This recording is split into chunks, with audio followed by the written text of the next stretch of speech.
Let's go to the phones. We have a patriot, a young lady, a very brave and brilliant and intelligent young lady. Amy, you're on the air with Rocky. Go ahead. Good morning. What an introduction. Well, I didn't say that. We met at the rally on Saturday, and now we are talking on the radio, and it's just at the beginning of a Christian patriotic friendship that will lead us, we don't know where. Yes, I think that it's important to note that people are meeting in person again, and that was one of their biggest fears during the election season. When everything happened, shutting people down, closing them off from one another, telling people to stay home, stay safe. It isolates you. Yeah, which is, if you think about it, it's all how China and the Soviets used to do. That's what they did. The neighbors that didn't like you because you were, whatever, they call in the secret police, and then you're in trouble. That's what they did, and that's what we're witnessing now. It's getting implemented. Yeah, it's good to have people coming back out and forming groups. I've seen dozens and dozens of groups form on Facebook and in towns. I live in Cheshire, small town. But people just coming together and forming meetups, coffee groups, meet at the coffee shop.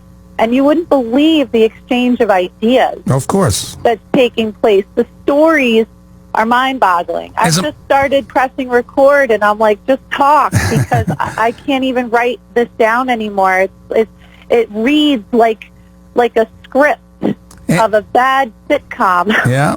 And Amy, that's why I was quite impressed. I went to the Monday after the state capitol protest. I went to the meeting in Plainfield. Plainfield is a little town.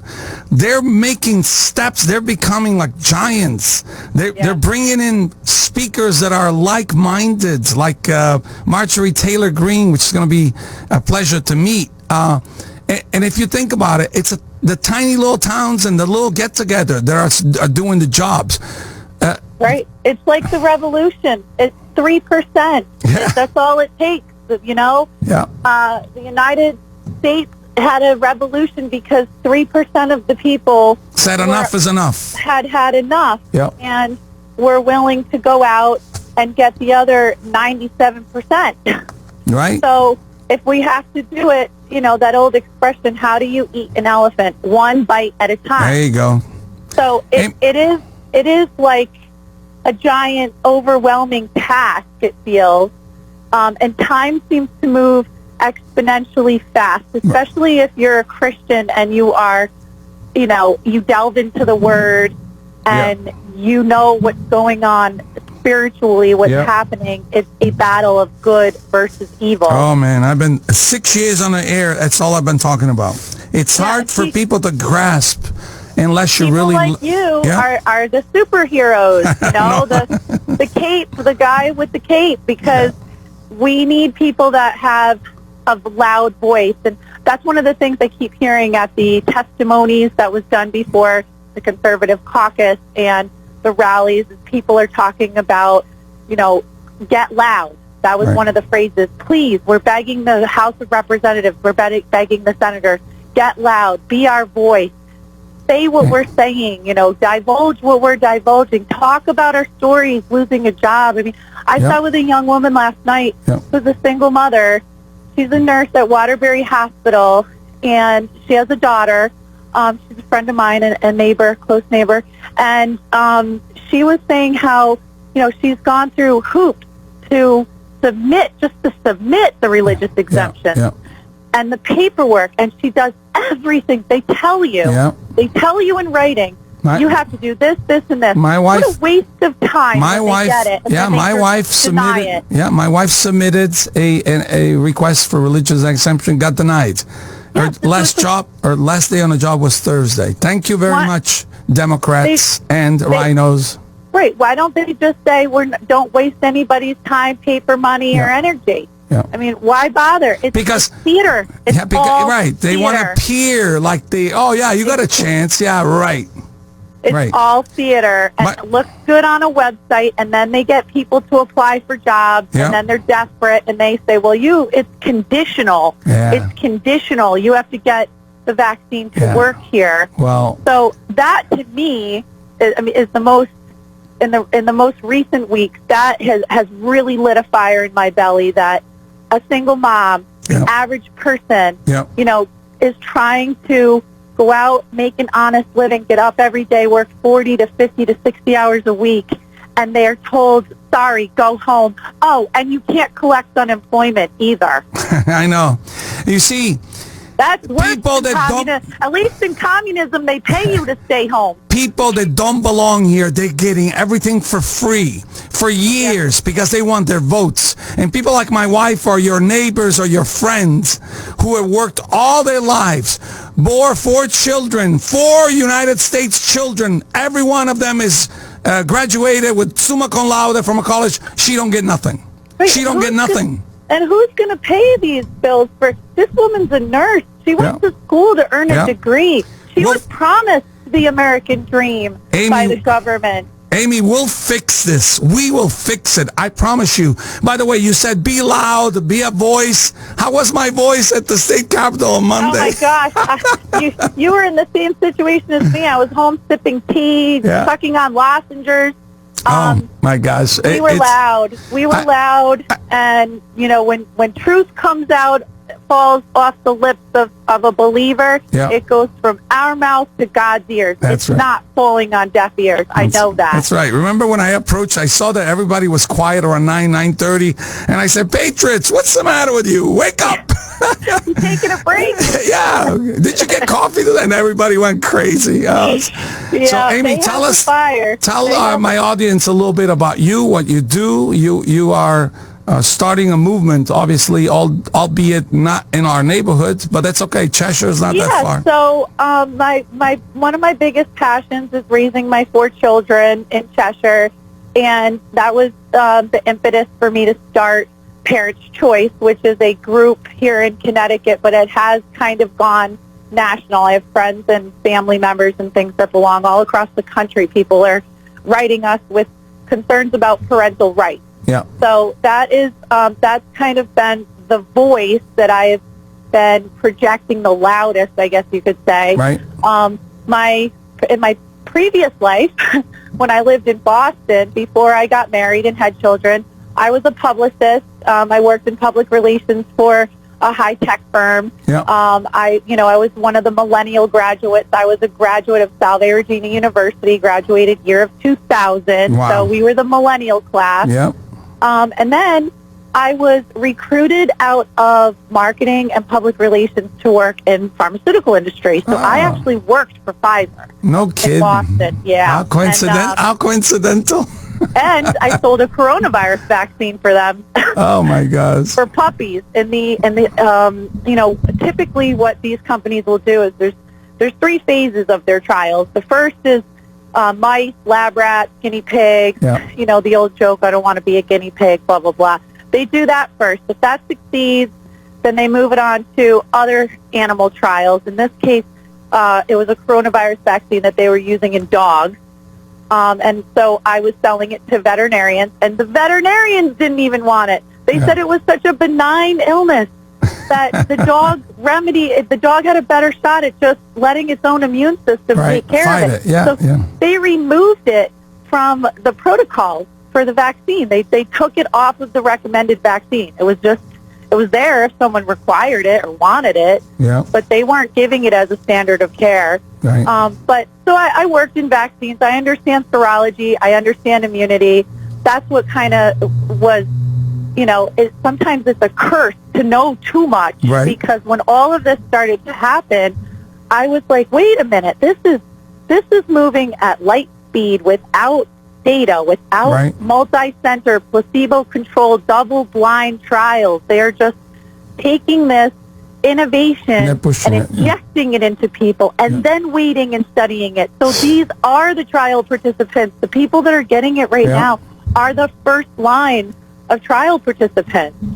And the children are next. And the study I reviewed this week, there was only 2,200 children in the trial.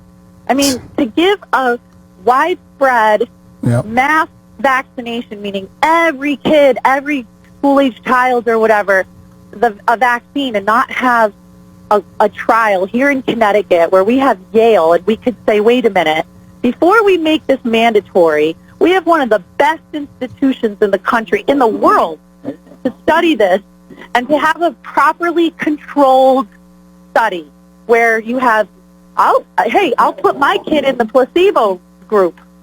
If they don't get the vaccine, I'd like to put my children's natural immunity up against this thing. Yeah. But I'm not going to put them in the group where they get the injection and then we play wait and see. Yeah. Some people will, and again, it comes back to choice. I'm all for choice. Hey, if you want to do that, you do it. Right. Just don't tell me to do it. Right. Which makes sense, the way to be free in a society is to be educated and to make decisions. Have the freedom to choose. Yeah. Amy, we're going to be coming to a break. Do you feel like you want to say more? Can you wait? It's going to be a 5-minute wait. I can wait. Okay. We could talk about SEMA-4 when you come back if you want. Yes. So in the remaining moments, go ahead, keep going, and then be mindful that we'll stop for 4 or 5 minutes for a break, commercial break, and then we'll pick up where we left. When you and I were talking earlier this week, we were talking about Annie Lamont and how she works at a hedge fund. Yeah. And she has direct ties to companies that are involved in the testing, coronavirus. And so there's a direct conflict of interest, and people of Connecticut have finally woken up to it.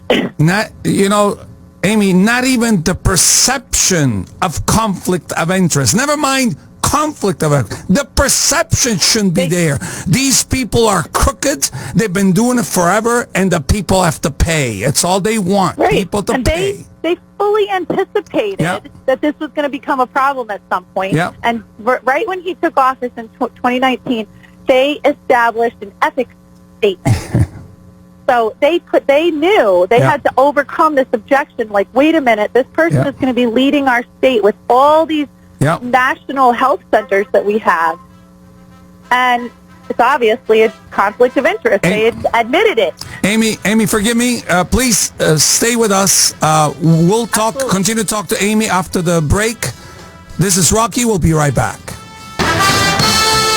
And good morning, audience. Welcome back. This is Rocky, 94.9 News Now, stimulating talk. We are back coming to you live this beautiful, gorgeous, glorious, sunny morning, the 2nd of October, 2021. Let's go straight to Amy. Amy, go ahead. You're on the air. Thank you. Before we go back to the SEMA-4 conversation, I just wanted to let everybody know that the woman from Bloomfield, the teacher that was escorted out of her job a couple days ago, I believe it was Thursday, her name is Lorna Niag.